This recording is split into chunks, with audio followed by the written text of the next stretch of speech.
Good afternoon, Sean here, Mountains Garage. Last time you saw me, I was fighting with the driver's side header on the 71 Nova. It wouldn't clear the steering box. I said I was going to quit, but I didn't. I pulled the header back out so I could lower the engine down and put the motor mount bolt in. And then I could think about it. And then I put the passenger side in, which falls right in, plenty of room. When it finally occurred to me, the car came with a set of Hooker Super Competition headers bolted to the exhaust that's still on the car. If I had that, everything would technically bolt up. However, they had already hit the ground. And the car was at stock ride height. I've loaded about 3 inches. Any full-length header I buy is going to hit the ground. There's just not that much room under there. So I decided to get a Clipster style 3/4 header, knowing full well that it probably gives up some power. I don't know. I mean, I'll try to offset it somewhere mentally. Maybe I won't put the mechanical fan back on the engine because that probably costs more horsepower than a 3/4 length header compared to a full length header. It really doesn't matter. It's going to have enough power to do what I'm going to do. Well, there's never enough power, but you know what I'm saying. If I lose 5 there and can save 5 somewhere else, whatever. I think that is going to be the best solution, and then I can just make a transition pipe and connect into the exhaust. It's there, so that's the next move. You know where I went. I went shopping online again, late at night. Big price difference, all the same header from $100 to $160. I, of course, went with the $100 ones after I studied 1,000 pitches. I know I'm going to have to modify them. I hope they fit the angle plug heads, and I'll make the rest work. But that's a project for another day.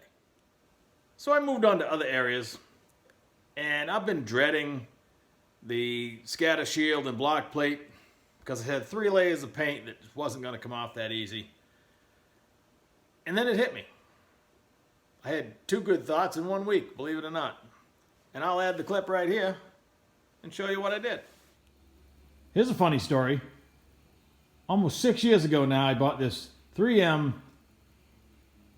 orbital vacuum, self-generating vacuum sander. It takes the Cubitron hook and loop sanding disc.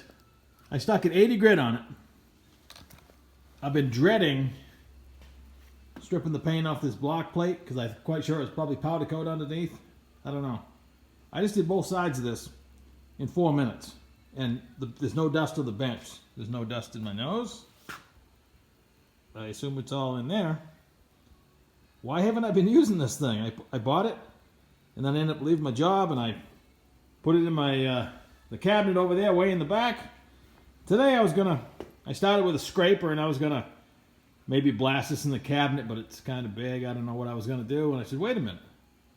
I'll use a DA. Double wait a minute. I bought a new one. I don't know, sometimes. But this thing is awesome. This is going to be my new best friend. It's lightweight, relatively quiet, and for anybody that's going to ask me the part number, right there. And it takes these discs. This is a sample pack. Has a few different grit discs, but I mean, I just burned both sides of that, and the disc looks like I took it out of the box. Unreal. All right, I love tools. This one's a good one.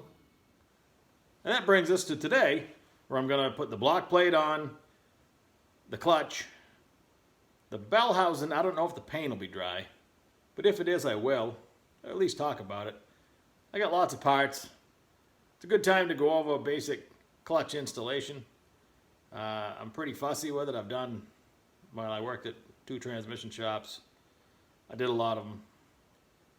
I'm really easy when I drive them, and I'll get into that when I actually road test it. I am the easiest guy ever on a clutch. It should last about a zillion miles because I don't like changing them. And believe it or not, I rode thousands and thousands of, tens of thousands of miles on a Harley Davidson, and you don't have to rev it up 3 times every time you go to let the clutch out. Imagine that. You don't have to. You just let the clutch out and go away. Drive away. It doesn't stall or anything. It's like a tractor. It's got plenty of torque.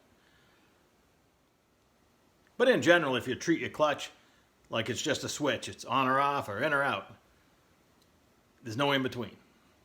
Just let it out and go. apply the throttle after the clutch is out. Especially in a big truck. If you drive a tractor trailer, well, that's a whole other conversation. So first off, I'm here to tell you that Sunrise Red Rust-Oleum is the color you want if you're redoing a liquid scatter shield. My God, this thing is pretty. Occasionally, Rust-Oleum is great paint. It usually lays down really nice. It'll take 7 days to dry probably, but wow, this thing is beautiful. Too nice, actually. But this came out pretty nice. The block plate came out really nice too in gray. I'm gonna Scotch-Brite the back of the block on the V, so it's bare metal. This has got a thin coat of paint. So does the bell housing. I don't want to have tolerance stack, as they say. If I gain a few thousandths every time because there's a ton of paint on it, I just don't want to do that. So I'll start, the back of the block will be flat. This has got minimal paint, and so does that area of the bell housing when I painted it. So it should be non-affected by too much paint. Clutch alignment. I've done a few clutch jobs.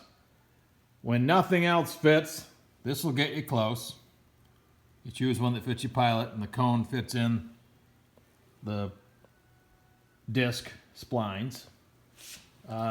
These are the plastic ones. They're okay. I mean, they're better than nothing. They're better than that.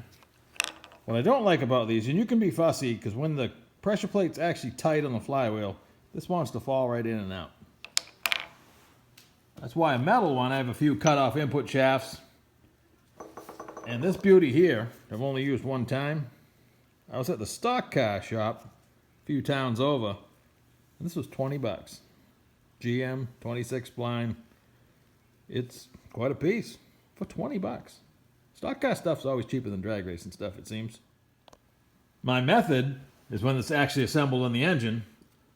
I have new pressure plate bolts. These are ARP. You don't mess around with bolts that aren't correct for this application because they do a lot of work.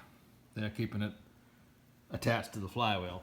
So anyway, snug up the pressure plate because the fingers start going down, so you want to go crisscross and go even. But when you start getting it, so this is snug, I either tap it around my hand or if you have to use a rubber mallet, but it should be butter when you're done, so when you go to put the transmission in, it falls all the way in. You never draw it in with bolts, ever.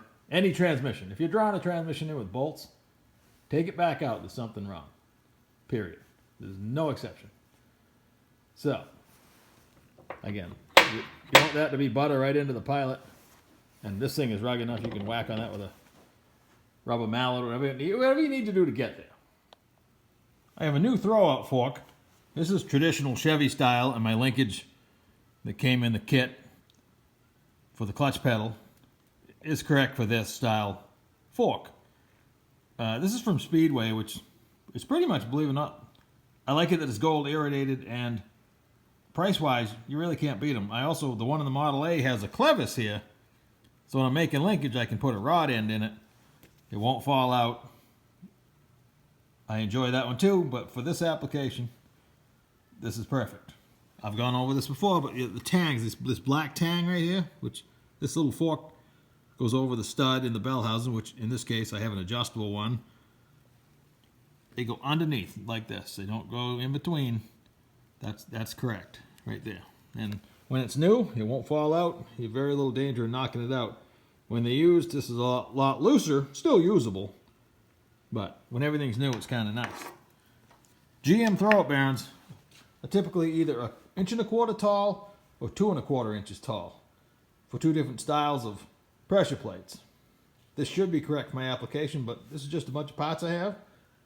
But I know when it's installed, the fork wants to be as forward in the clutch bell housing window as possible. You don't want to start halfway back and then expect it to be able to release the clutch. So when it's a relaxed position, this wants to be almost all the way forward in the window. So when you link it, just plenty of room to work. Let's talk about lube. The interior of the throwout bearing gets a skim coat. The pivot ball for the fork gets a skim coat of grease. You can use wheel bearing grease, but the melting point is relatively low. It's what the factory used, or something along that lines. They used a blue grease. It probably has a melting point a little bit higher. I spent a lot of years as a truck mechanic. Thank God wedge brakes are pretty much a museum piece. However, the wedge brake lubricant is grease, but it has a much higher melting point. I don't know what the melting point is, but it's made to go in a brake drum in a big truck. So you got to figure this stuff will not melt like wheel bearing grease and turn to liquid. I have a couple cans of it, and I've used it many times. This is not the transmission I'm using, but this is plenty serviceable. When you lube the inside of the throwout bearing, it's riding here. You could also lube this, but you're probably going to grab it with your hand when you're putting it in. The splines themselves, I guess a tiny bit, but they don't need anything really. The clutch isn't an area where you want oil. If your rear main leaks or somehow oil gets introduced, it's going to ruin the clutch. So you got to keep it pretty dry, but some things are moving and they got to have lubrication. And I chose the coldest day of the week to go out to the storage box, dig out the Muncie case and assemble it here on the bench with a couple bolts so I can use it as a dummy. It took the butane torch a few seconds to warm the lock up, but I made my way in. The Super T10 like this one and the Muncie share the same spacing for the shifter arms and shifter for the most part, so if one fits the Super T10, it'll also fit the Muncie. So I can use the Muncie as a dummy. I just want to make a hole in my floor the easy way. Just stick that in there, do a little tracing, whip it back out. It's not hard installing the real transmission, but in this case I won't have to. You can choose a pilot bushing or a pilot bearing. The bushing's $2 or $3, depending on where you shop. The bearing's about $14. I'm gonna see if I can either find or make a tool and attempt to install this without wrecking it. And if I'm successful, I'll run this. Well, it took me about 3 seconds to realize this thing's made to hit on. That worked perfect to install the pilot bearing. Drove it in flush with the end of the crank, took a hand scraper, scraped off the paint off the back of the V on the block, and sanded it with a piece of paper. When I started this YouTube channel 10 or 11 months ago, I of course watched a video about how to do it. And there was a couple of must-haves, they said. A microphone that I've never taken out of the box. And a light. So I bought this rig. It's only like 20 bucks, came with a spare bulb even. I've never used it for anything. I haven't used it in any of the videos, so this afternoon it's kind of dark outside. I don't have any natural light. And I said, wow, I wish I had a way to see better. And then it hit me again. I could not share all this with you, but I'm only human and I don't mind pointing out the fact that, you know, everybody has a thought process. Back to the pilot bearing for a second. It's actually tapered like a bronze one would be. And there's an O-ring outboard, which makes sense. So there's really only one way to put it in. You could put it in backwards. It would probably still work, but I'm thinking the O-ring is going to keep the bearing from filling full of clutch dust. I also read recently that the bronze or whatever they're made out of these days, pilot bushings, they will cause the transmission input shaft less wear if they're not metallic. Whoops. Well, I'm glad I used the bearing. I painted the block plate last night, and I was relaxing in my chair on the verge of a good nap when I thought to myself, I hope that hole in the center is big enough for a one-piece seal. Well, thanks to Lakewood, they thought ahead. This particular bell housing I have isn't that old. And also my dowel pins are just long enough to engage the bell housing and still center it. If they weren't, I'd have to put longer dowels in, but I got a good 1/8 of an inch sticking out, which will engage in the bell housing itself, and that'll be sufficient. My method for torquing the flywheel is using flywheel turner, typically used on an automatic transmission flex plate to rotate it around to remove the converter bolts, but it doesn't care what ring gear it's on. It latches into it. Nice rig. And my old trusty torque wrench. Now it's really easy should something slip to knock your teeth out, so you just got to go at it kind of slow. Let's talk about the clutch. I mentioned the other day it was a 10.5 inch. That means you measure the actual wear surface on the clutch. It's 10.5 inches. It's 26 spline that matches the transmission input.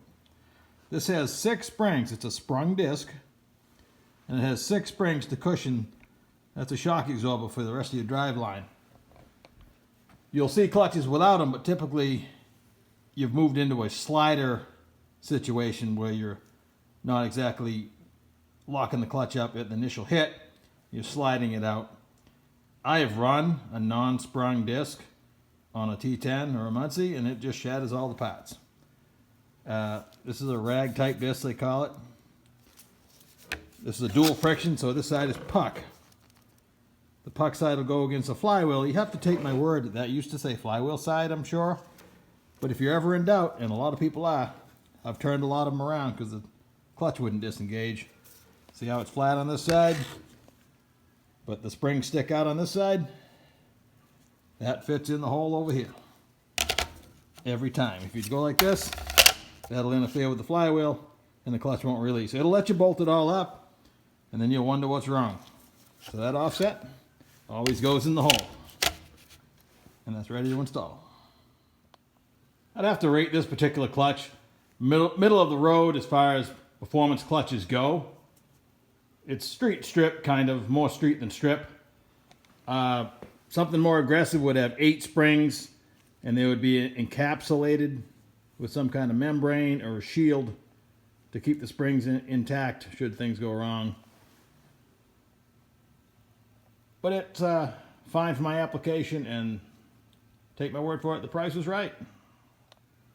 I just borrowed my studs I had in the block plate, stuck a couple bolts in there, moved the studs down to the flywheel because they're 3/8 course as well. And between the pilot in the middle and the studs, I just threw it up on there. And that gives me time to let go and put a drop of Loctite in each of my bolts and get them started. I got to go get 2 more. Then I'm just going to go crisscross by hand as I draw it down, and I want my tool to be nice and loose. I'll be back. All down and torqued, and as promised,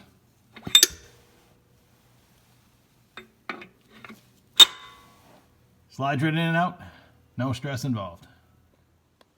That's going to do it today. My paint on the scatter shield is still drying, and the clock on the wall says I'm out of time.